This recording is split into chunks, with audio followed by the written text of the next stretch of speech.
Yo, this is a Chinese folktale of the Great Wall. Story of a young woman and a young man, and how it is. Yo, thousands of years ago there was Emperor named Huang. He ruled of his dynasty now with a peaceful war. He ordered everyone to build a great wall. People carried the earth all day, hundreds that wouldn't rest. A painful place. No food and clothes were threadbare. Even the ones at home died, the pain fell over the land. What a painful place a couple had to be in. Yo, this is a story of a lovely couple who did anything for each other. The Chinese peasant had a life of dexterity, and to be humble, to be one with each other was a way of life. Until the evil emperor took the husband away from the wife to build a great wall from start to finish. They had little food and with the carnage, they made one big mess and stayed warm for the winter. The wife's name was Wang, and her husband was Wen.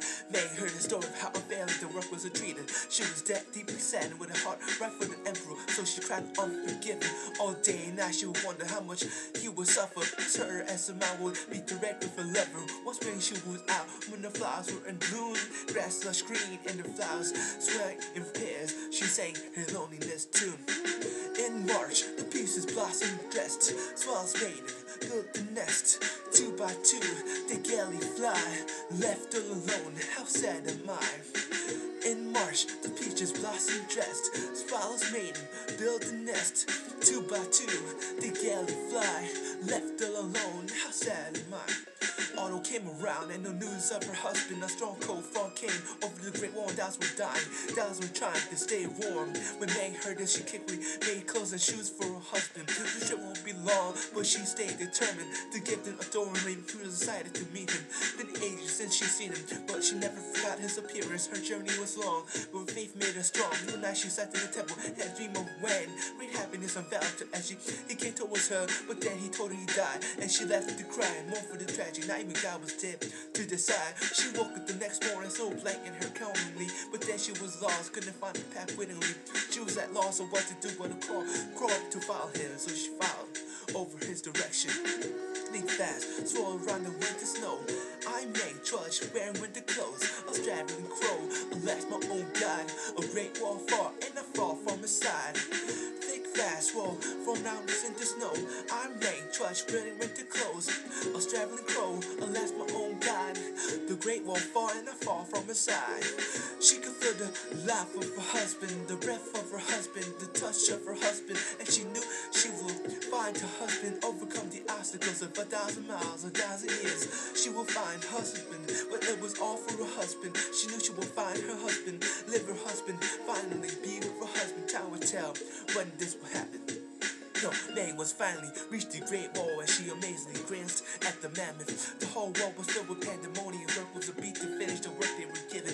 Meng walked over the wall to find her husband. She asked around, gaining inquiry. No one knew his whereabouts, but she saw the hollow face deeply prudent. Her husband's unknown fate increased. She followed deeply saddened until she finally gained the truth that he died a long time ago. They underground when we fell. She lost her will and lost her heart as she fell. Shadows overcome her, everyone around her felt pain that crossed across the body as she screamed. And the love in the force broke the wall in half. A few chapters later, the emperor found the story to be true. In order to see for himself, as Meng came across the palace, he saw a beautiful woman. He asked her for her hand in marriage and asked to be his concubine. Her remorse held her to it yet, and she had a plan. She asked the emperor under one condition, and that was to have a funeral service for a deceased husband. The next day, the funeral came by. Everyone was sad as the story went across the nation. As she was laid to rest, Meng ran away. The gods tried to catch her in motion. Meng jumped into the river and turned into a silvery fish, and gracefully swam to the oceans. Yeah. Yo, Meng swam over the world to find a peaceful place, to run away from the poverty-stricken lands that she was once in, bringing peace for her deep death to evil. Her love was kept strong, and now gives guide to the loss of people. Yeah. Yo, this is the story of the Great Wall. Yeah, you know how it is. Chinese folktale come to life. Yeah, new song, catch us out. Real peace.